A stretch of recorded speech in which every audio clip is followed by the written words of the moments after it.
It's your host, Alysia. I'm back with another one-on-one interview, and today's guest is John Blue. And some of y'all may know him, some of y'all may not, but he's doing great things, big things. So if you don't know, you're gonna know now. Hello. Yo, what's going on, Queen? How you doing? I'm doing good. How are you? I'm already good. I'm good. I'm blessed. How about yourself? I'm doing really good. I'm glad you're on. I'm ready to get started and talk about all things John Blue, the R&B Bully.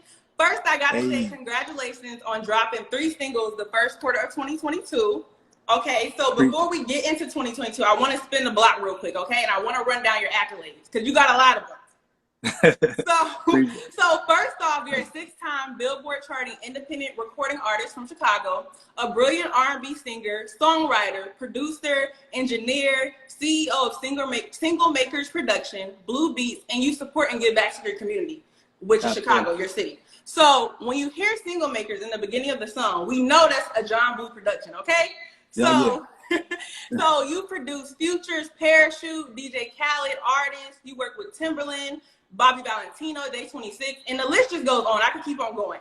And on your own music, you've had features from Twista, Zoe Dollars, Breezy, and I can't forget about your hit songs, Cologne and In Love With Your Booty. So that's just a quick rundown of your career as the R&B Bully. So I know everybody likes different things, so I want to get into In Love With Your Booty. I gotta know, what made you come up with that song and why that title?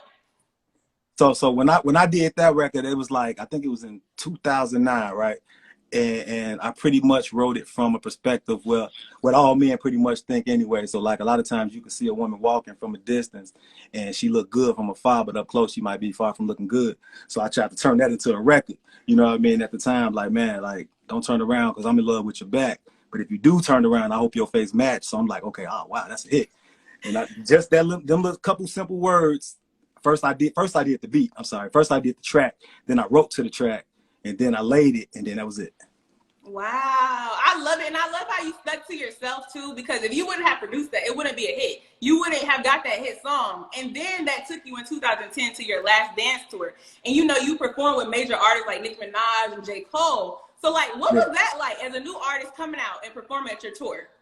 Oh, that was amazing. Like, couldn't believe it, for real. It was like a dream come true, you know. So it's like, come from, like, because I was working at the airport at the time, right? I was working out, shout out to the airports, to the airlines, American Airlines, you know. But I was working there in 2000, well, I resigned in April 10th, 2010 is when I wound up inking the deal in the situation. So at that time, right, everything was just happening so fast. The record took off here in Chicago, and then after that it spread it to the Midwest, and then we wound up getting in negotiations with the different labels and having the bidding wars and stuff like that.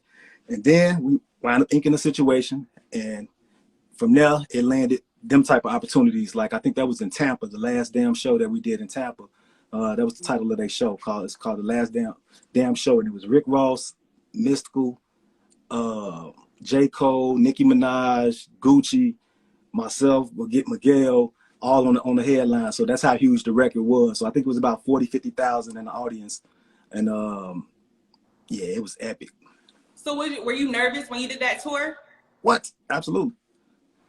Was it any reservations before dropping I'm in Love With Your Booty? Like, were you nervous, like, how are they going to perceive this? Because it blew up. Yeah, it blew up. It was like the #1 record here at one point. You couldn't turn on the radio without hearing it, you know, on all the stations. You know what I'm saying? So like my boy Shondell, I think it was on Raw TV Radio, Power 92, right? He was like, I was pushing a record called Nicknames at the time. And him, Shondell, and my boy Jay Hector, and Deli, they wound up hearing the In Love With Your Booty record. And was like, bro, you pushing the wrong single. What you doing? Like, we wasting time. We focused on the wrong record. So then we switched up, went with In Love With Your Booty, and that's when it happened. Wow. Okay, so basically you stuck to what you wanted to do, and look where it took you. Yeah. We talked about 2010, so I want to get into the new music, okay? So you got some new singles you just dropped. We had February 14th, Checking On You, feat. Serenity, and it was produced by Single Makers, you. And then we have March 22nd. That one was done by my boy Crisis. Hard Knock. So it's all in the same family though. You know what I'm saying? Okay, so Crisis did that one, yeah. Okay, thank you for that correction. Yeah, and then March 22nd, we had Let Me Vent Remix, and that dropped in 2020, but then Bo came on it, and, this year. So Yeah. then you say you have a mega remix dropping soon on that one. So we're gonna get to that later. But Yeah, then we still waiting on some verses to come in. Like it's taking forever. So, but yeah, that's definitely the goal. okay, and then we had April 22nd, Hit and Run. So first off, I'm noticing a pattern with 22nd. So we're gonna get something May 22nd? May 22nd. Let me see. Could I deliver something May 22nd? Yeah. You know what? Hold me to that. We're gonna do that. So we're gonna do 2 drops in May then. Okay, I'm gonna hold you to it. I'm for real. I better see some May 22nd. May 22nd. What day that fall on though? Is that a I'm not gonna lie. I do not know what day that falls on. okay. But you need to have something. You need to get to work. After this interview, you need to get to work, okay? I'm on it. Hey, the crazy part, the hits don't run out. I got too many of them over there. Okay, well, I'm gonna be looking forward to it. I'm gonna hold you to your word. I got you. Okay, so with Let Me Vent, that's one of my favorites. Like, that really resonated with me because it was like a hater anthem. I was hearing it from bar for bar. You just was spitting. So it got serious. So I want to ask, what triggered you to, make that song? Because a lot of stuff, we keep bottled in and don't speak on. So I just did a song about venting, pretty much getting a lot off my chest. And then the mega remix, we getting more off. You know what I'm saying? So that was just an introduction of it. But yeah, like I wanted to approach that record with no filter, letting all my guards down and just letting it all out. Yeah, you definitely did that. Then my boy Vo came and blessed the record. Shout out to VO. Mm-hmm. You definitely did that. Like, I wrote down some lyrics that resonated with me. You said, Bo said nobody believed in the dream when I had blueprints. So they planned out, but now they in my face showing fake love for the dreams because it panned out. Crazy. It was a mic drop for me because it's true. Like, it's really true. Like, I feel like that whole song just touches on what goes in any industry. Like, not just the music. It just shows like the fake love you get, what you go through. Like, sometimes, things don't happen as fast. It was a masterpiece. It was music to my ears. Yeah, every bar counted. Mm-hmm. Every bar counted. And people that's in the industry and not in the industry could relate. Exactly. And I noticed you said on there, that stood out to me too. You said they said you were too old, but there's no age on a talent this cold. So where were people putting that negative energy on you? And can you elaborate on what you experienced? Oh yeah, you hear all the time when when you got a little age on you, little seniority on you, you hear how this a young man sport or this for the shorties or whatever like that. Nah, music ain't got no age on it. Especially when you gifted, you know what I mean? I can tap into anything. Like, we can do the pop, the gospel, the rap, whatever. So ain't no age on that. A gift is a gift. You know what I mean? But they try to box you in and make it seem like you got to be a certain age to make it or something like that. But nah. And you proved just that. With all your accolades, proved just that. How do you just shut out that negative energy that people trying to put onto you and project? Well, what I do, man, I put myself around a lot of positive energy, and and the hate pretty much fuel you. You know what I'm saying? It fuels me. Like, I keep going because I know I'm doing something right. As long as I got some of them haters in the comments or the blogs, yeah. Exactly. No, that's how I am too. I love haters. I love it. Keep on hating. If you don't got nobody hate on me. Hate on me.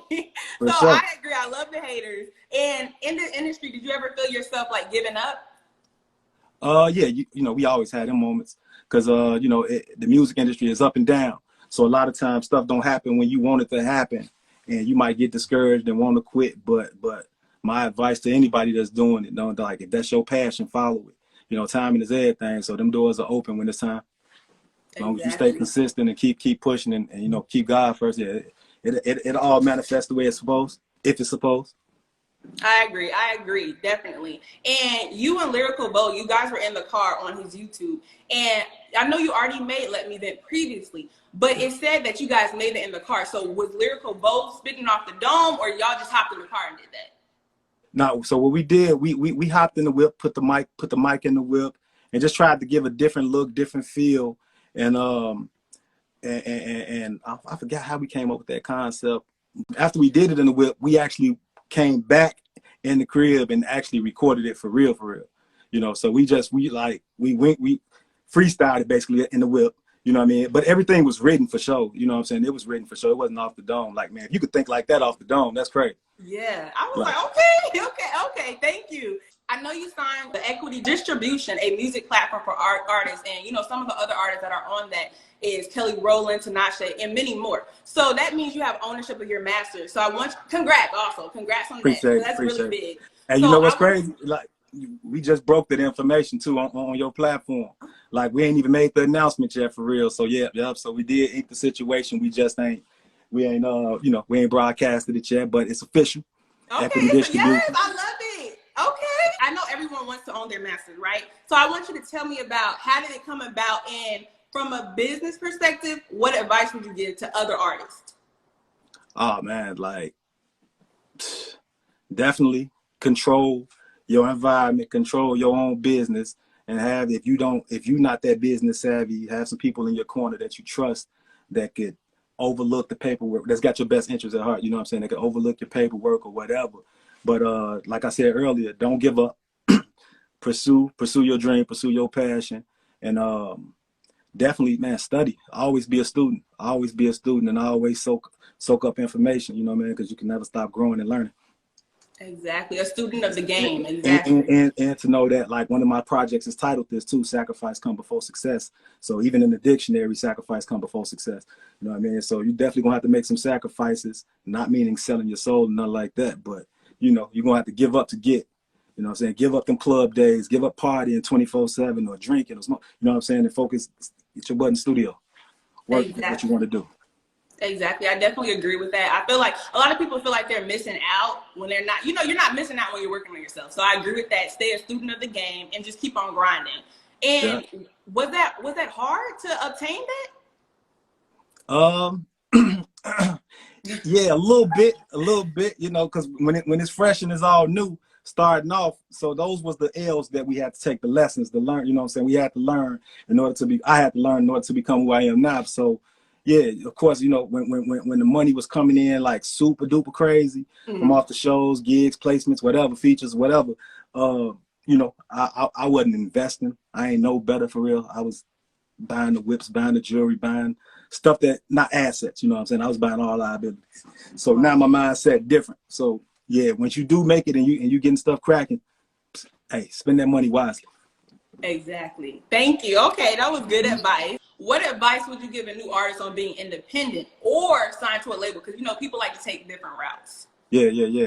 The independent route is what I'm more so focused on right now. I did the major thing, and I'm grateful. That was some learning experiences as well. Just if you do enter into a major situation, make sure the deal works for both parties. Best, you know what I'm saying? Like, a lot of people sign stuff where it ain't in their favor at all. You know what I mean? And the label's pretty much getting down on you. But yeah, I would say make sure your business is in order and don't eat nothing if you ain't gonna see it through. Or if you do sign a situation, you know what I'm saying, just try to make the best of it. Make it work in your favor. Make sure your terms ain't that long. Make sure you ain't just stuck in there for life. 2 years ain't too bad, you know what I mean? 2 years ain't too bad. Is a long time. I mean, if the bag right, 2 years, depending on what they're talking about. That's true. A lot of time, a lot of these artists, right, they just artists. So they get signed just being an artist. And then, like, I don't know how they'll do with a person like me now when you a quadruple. You know what I mean? That bag got to be different. Mm-hmm. Okay, that was good advice too. So, okay, say if I was an artist, would you, and you're my manager, would you say independent or sign? If I got the resources, if I got all the resources and the funding, we staying independent. Okay. All the way. We staying independent all the way. You know what I'm saying? So that'd be a lot. Like, it's all about the politics and the money for sure. Because I know with independent, you're paying for everything yourself. You're doing everything yourself, correct? Yeah, and with the labels, you usually got that machine behind you where they already got these relationships that's established, and it ain't nothing but a press of a button. Like, okay, we need him on X, Y, and Z. We need this record #1 on the chart. We need it's program. Okay, I'm gonna be going independent. If I ever become an artist, I'm independent. Okay. What you gonna do? Rap, sing? What you doing? I can sing a little. I can hit a little tone, but we're not gonna get into that. I got to whip up the single then. Okay, you gonna feature me? Yeah, I'm cooking it up for you. Now I'm gonna hold you to that too. You can't just be talking. Now we on it. Okay. We on it. So next thing is you'll be performing in Chicago, your city, June 30th at Will Styles' major record label showcase. So is this your first time back on stage? Like share with me your excitement, like, you know. No. This ain't the first time. We still been rocking out here and there, just selective pretty much on what I'm doing now. You know what I mean? Because we rebuild and rebranded. But yeah, definitely shout out to Will, shout out to D Jones. You know what I'm saying? My PI made that happen. So yeah, we got some stuff in the making for sure. So yeah, that major label showcase gonna be pretty dope. Okay. So what are you planning to perform? Can I get an exclusive on that? What you said? What am I performing? Yeah, what are you planning on performing? I haven't even, honestly, I ain't put the play. First, I got to find out how long they want me to do. And when I find out, I'm gonna go through and see what records I can do and what type of surprise guests I can probably bring out with me, or, you know, to really make it impactful. Okay. I want to say put Let Me Vent. You got to have Let Me Vent on there. Like, you got to have that. Right, and Blessing. And Blessed. Blessed. No, Blessed. You got to have Blessed. Okay, so Let Me Vent and Blessed, and then I might. Yeah, that might be my time limit. So yeah, I might just do those two. Okay. Well, I'm gonna be looking out for it. What other things are coming up next for you? Like, I want another exclusive. You gotta tell me the tip. Let me see. We got some acting in play. We got some movies that I'm featuring in that haven't dropped yet or hit, you know, the networks yet. But I'm trying to tap into the acting thing heavy. What else we got coming up?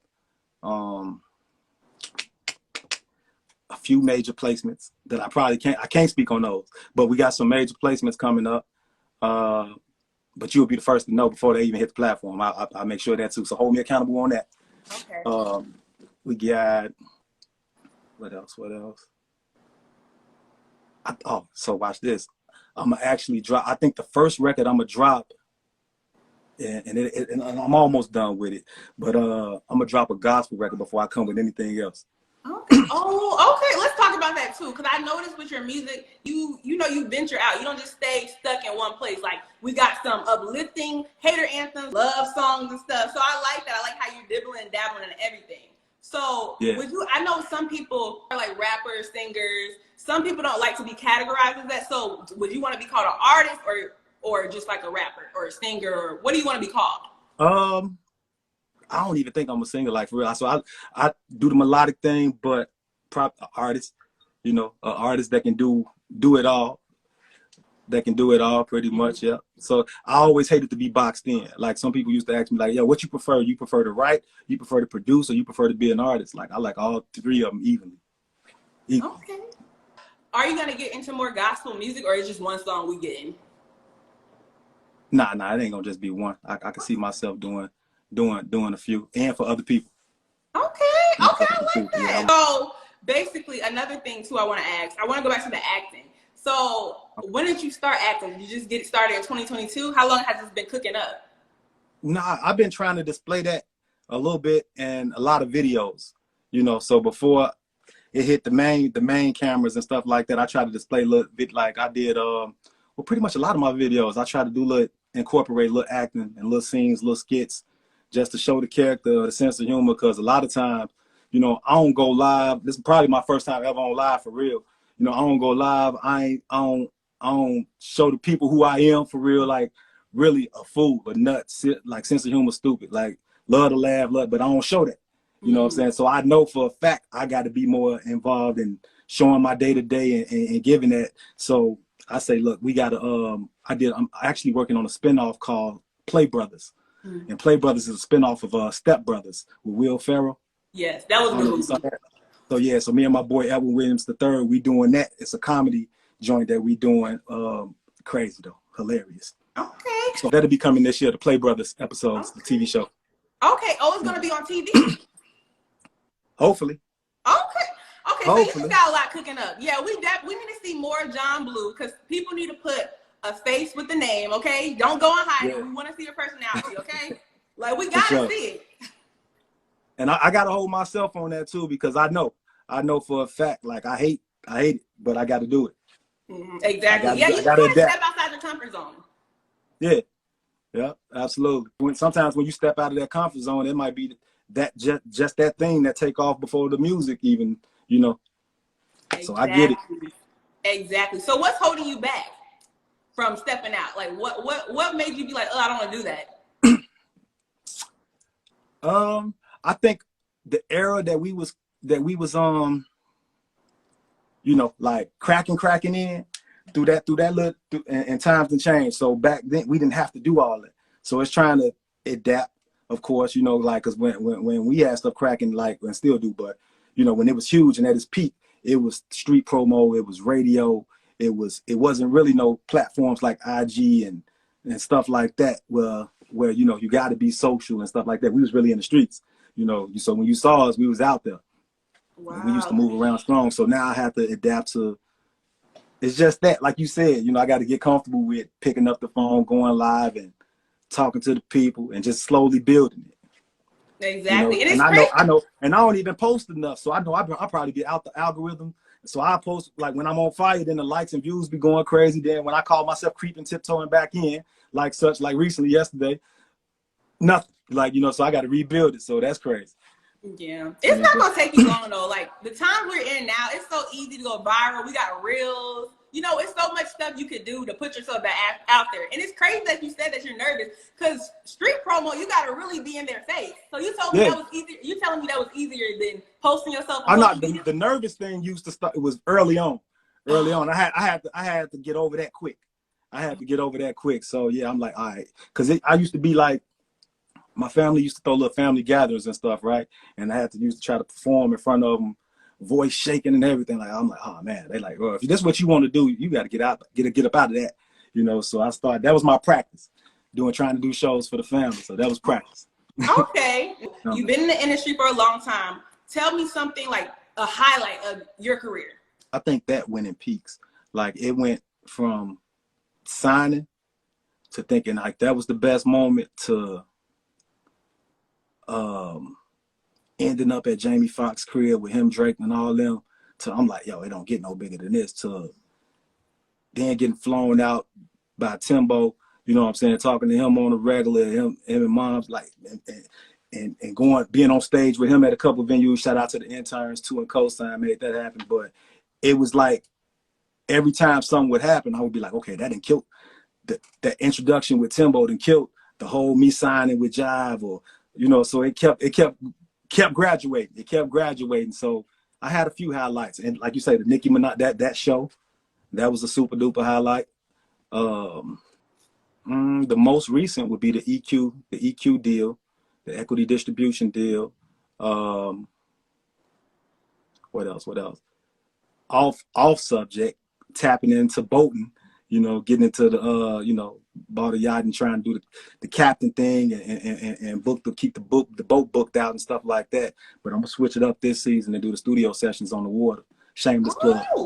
So you have a yacht, like it's your yacht you own. Yeah. Okay. Excuse me. Actually supposed to be closing on it this week. Well, I started last year with one, but graduating to a different size this year. Well, congratulations again. It's a lot of congratulations in store. You're doing your thing. And also, is this your studio in the back? Yeah. Oh, this is nice. I like the LED lights. Appreciate it. I like that. Okay. So, John Bully, you've just been taking over. And again, I say congrats. Before we end the interview, I want you to say yourself where people can find you, your music, where they need to stream it. Just shout everything out that you want everybody to know. Got you. Well, man, you can definitely follow your boy on IG. That's JOHNBLU_. The same thing on Twitter. It's the same thing on the book. Well, actually, my Facebook got hacked. I built that page up, and that one got stolen. So I got to start all the way over. They took the blue check, everything gone from it. So I ain't even been motivated to post on Facebook no more, for real. So it's been I'm new to the TikTok. So on TikTok is Single Makers John Blue. What else is it on all the platforms? Make sure you check out the new record, Checking on You, featuring Serenity. Let Me Vent, featuring Vo. What else? We got Blessed. These are all new records that's still fresh, still ain't been heard. Sexy Baby, my Afrobeat record, produced by Excel. Shout out to Excel. What else? And just that, man, stay in tune. We got some heat coming for you this year, nonstop. Yes, John, thank you for joining me. I thoroughly enjoyed this, and you're doing so many amazing things. Keep on going, and I'm looking forward to seeing what else you have to, put out to the world. Appreciate it, sis. Let's definitely stay locked in. I got you. Yes.